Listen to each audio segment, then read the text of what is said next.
नमस्कार. Sony cooking and kitchen टिप्समध्ये तुमचे मनापासून हार्दिक स्वागत आहे. आणि आज आपण बनवणार आहोत मेथीचे पराठे. मेथीचे पराठे बनवण्यासाठी मी कमीत कमी एक जुडी जी आहे मेथीची ती घेतलेली आहे. आता हिला आपण स्वच्छ पाण्याने धुवून घेणार आहोत. कमीत कमी 3 ते 4 पाण्याने धुवून घेऊया आणि त्यानंतर हिला बारीक कापून घेणार आहोत आपण. आता आपण मेथीला 2 ते 3 पाण्याने स्वच्छ धुवून घेणार आहोत.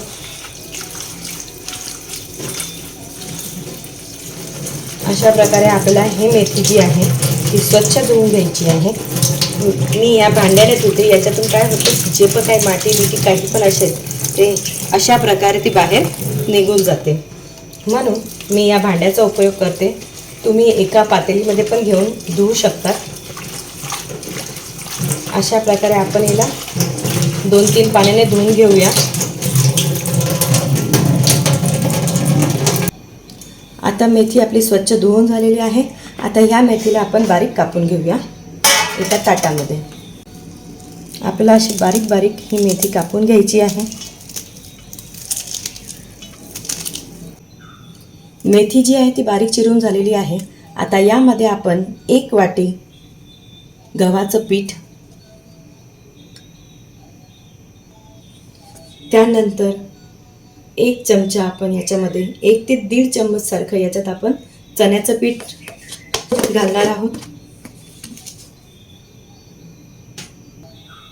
त्यानंतर लसूण आणि मिरची बारीक ठेचून घेतलेली आहे ते पेस्ट घालूया आपण याच्यात.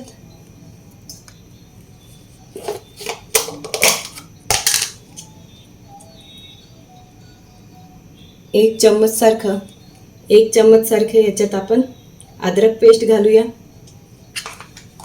1 चम्मच सफेद तीळ,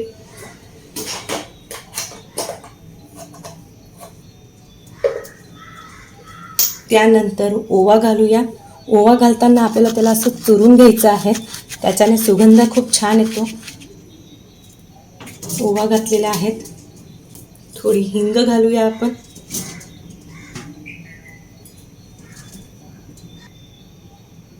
आता आपण यामध्ये लसूण आणि मिरचीचा ठेचा तर टाकलेलाच आहे, पण थोडासा कलर येण्यासाठी आपण याच्यात लाल मिरची पावडर जे आहे ते टाकून घेणार आहोत. त्यानंतर अर्धा चम्मच सारखी हळद टाकून घेणार आहोत. त्यानंतर धने पावडर 1 चम्मच,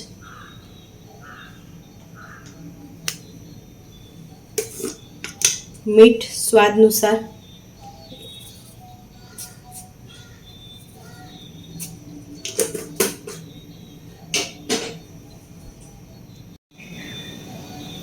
आता आपण या पिठामध्ये 2 चम्मच सारखं दही घालणार आहोत. दही आपण पराठे जे आहेत ते मऊ होण्यासाठी आणि नरम राहण्यासाठी आपण घालतो. आणि त्यानंतर याच्यामध्ये आणखी आपण थोडं तेल पण टाकून घेणार आहोत, जेणेकरून हे पराठे तुम्ही कमीत कमी तुम्हाला 2 ते 3 दिवस सहज टिकू शकतात. तुम्ही कुठेही प्रवासात नेऊ शकतात. आता आपण हे सगळं जे सारण आहे ते आपण आता एकजीव करून घेऊया. एकजीव केल्यानंतर थोडं पाणी टाकून आपल्याला हे कणिक मळून घ्यायचं आहे. आता याला पाणीचं प्रमाण थोडं कमीच लागणार, कारण की आपण याच्यात दही, तेल आणि मेथी जी आहे कापताना ती ओलीच होती, म्हणून त्याचं पाणी पण शिल्लक होतं त्याच्यात. म्हणून थोडं पाणी ॲड करून आपल्याला हे पीठ मळून घ्यायचं आहे. हे पीठ जे आहे ते आता आपलं मळून झालेलं आहे. आता आपण खाली थोडंसं तेल टाकून घेऊया आणि परत याला मळून घेणार आहोत आपण.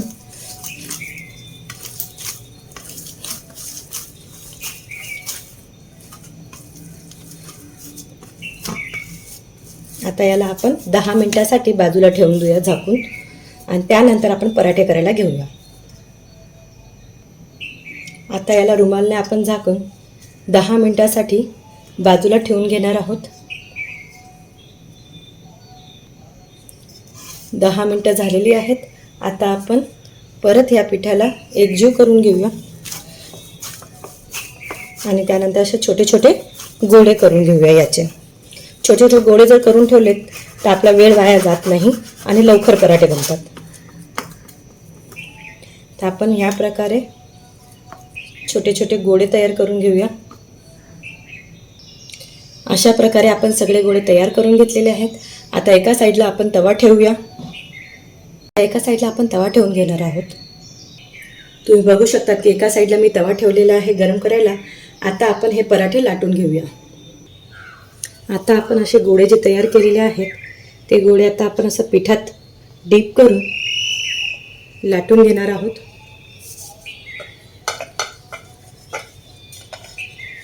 अशा प्रकारे लाटून घ्यायचं आहे बारीक.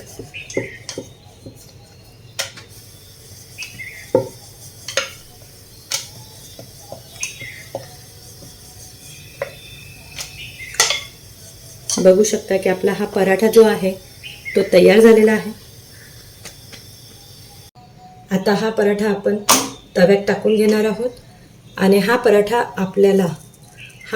पराठा जो आहे तो आपल्याला मंद आचेवरती भाजायचा नाही आहे. फुल गॅसवरतीच, फुल फ्लेमवरती आपल्याला भाजायचा आहे. जर तुम्ही मंद गॅसवरती भाजला तर हा पराठा कडक होऊ शकतो, म्हणून आपल्याला याला शक्यतो फुल फ्लेमवरतीच भाजायचा आहे. आता याला बबल्स आले की आपण लगेच पलटी मारणार आहोत. आपण असं छान पलटी मारून घेऊया. तुम्ही हवं तर याला बटर, घी किंवा तेलही लावू शकता. जास्त प्रमाणात लावायचं आहे जेणेकरून हे मऊ राहतील. आता याला परत आपण पलटी मारून घेऊया. हे बघा, त्याचप्रमाणे आपण दुसऱ्या साईडला पण तेल लावून घेणार आहोत.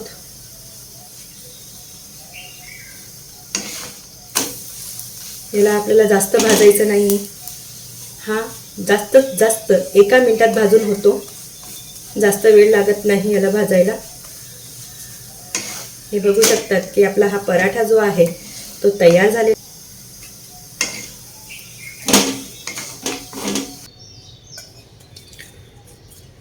अशाच प्रकारे आपण दुसरा पराठा पण बनवून घेणार आहोत.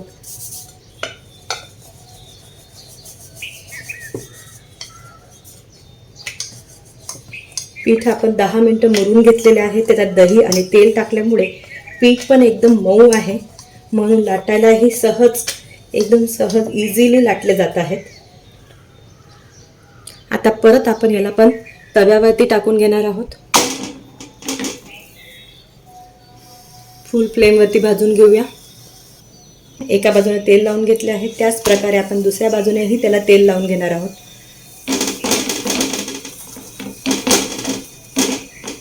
आणि याला आता भाजून घेऊया दुसऱ्या साईडने. हे बघा किती छान भाजला गेलेला आहे. अशाच प्रकारे आपल्याला सगळे पराठे करून घ्यायचे आहेत.